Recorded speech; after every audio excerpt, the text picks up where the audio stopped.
Welcome back to all subscribers, and hello to those new to the channel. In our last exploration, we uncovered the mysterious teachings of the Gnostics, an ancient group whose ideas challenged early Christianity and institutional authority alike. But to fully grasp their place in history, we must move beyond Gnosticism itself into the broader spiritual upheaval that rocked the ancient world after the fall of the Second Temple in Jerusalem in 70 CE. This event didn't just destroy a building, it shattered the heart of Jewish religious life, forcing a profound change in faith, ritual, and identity. Today we dive deeper into this pivotal moment and its ripple effects across mystical and esoteric traditions, including Gnosticism. We move from the Nag Hammadi library of mystical Gnostic thought to the Dead Sea Scrolls of Esoteric Judaism, uncovering their shared commonalities and ideological evolution.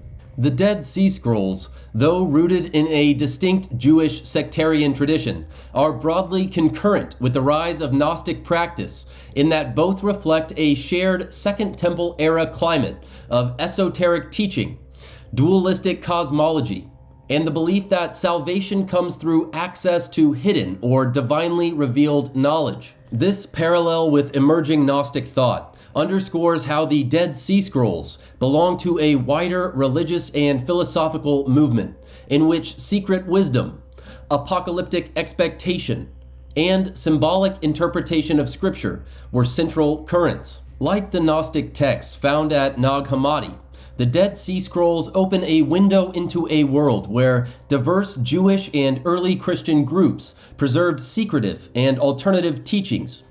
The Roman siege of Jerusalem was a catastrophic rupture.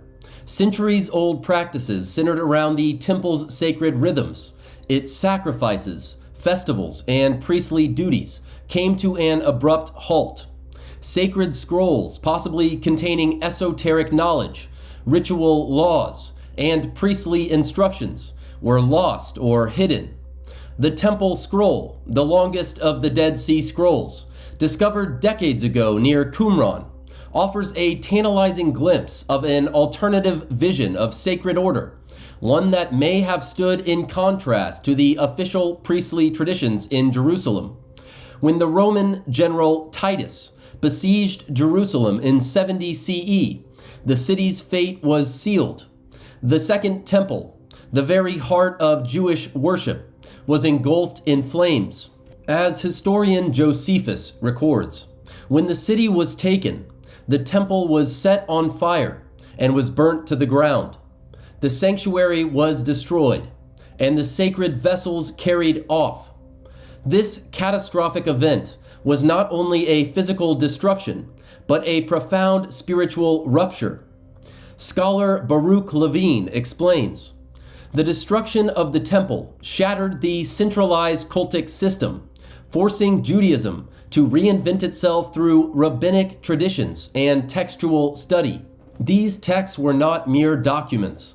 They were blueprints for a cosmic and social harmony, laws governing purity, sacrifice, and even sacred architecture. Their loss left a spiritual void and invited new interpretations of what it meant to be holy. The collapse of physical temples can ignite the rise of new spiritual paradigms, ones focused more on inner transformation than external rites. When we connect these spiritual threads, the Gnostic quest for hidden knowledge from our last video, and the rabbinic reimagining of holiness, we see a landscape rich with competing visions of divine truth, a history of the world paved with more forgotten knowledge than remembered, at the hands of those who persecute, oppress, and drive opposing views underground. In regards to the destruction of the Second Temple, how did Judaism respond? Without the temple's altar, how could faith continue? The answer lies in the emergence of Rabbinic Judaism, an innovative shift from sacrifice to scripture, from ritual to interpretation. Among the many treasures lost or hidden were ancient scrolls that preserved sacred laws and visions of divine order. Texts like the Temple Scroll, discovered far from Jerusalem in the desert caves near Qumran, a city in the West Bank 10 miles south of the historic city of Jericho in 1956. This transformation paralleled the rise of mystical currents like Gnosticism, which emphasized personal revelation over institutional dogma. The destruction of the temple forced a decentralization of religious authority. The sacred became portable, carried in prayer, study, and memory. The rhythms of divine connection no longer required a physical sanctuary, but could be accessed through knowledge, called gnosis by the Gnostics, and spiritual awakening. These themes resonate deeply with ideas found in Gnosticism, which portrayed the material world as a flawed prison for the divine spark within each person, with freedom or liberation coming from gnosis or knowledge outside of institutional orthodoxy. Dead Sea Scroll scholar Lawrence Schiffman highlights the scroll's sectarian nature. The Temple Scroll represents a sectarian ideal, proposing stricter purity laws and a vision of the temple at odds with Herodian Judaism. As Gnosticism acted as a competing vision of Christianity, this idea of religion without a sanctuary suggests a competing theological vision within Judaism, perhaps preserved by the Essenes, a community devoted to ritual purity and awaiting a messianic renewal. Jacob Neusner, a leading scholar of Rabbinic Judaism, writes, "Rabbinic Judaism transformed the temple cult into a religion of study, prayer, and law, a portable and enduring spirituality. This transformation paved the way for a Judaism focused on interpretation and dialogue, preserving echoes of ancient temple practice in new forms.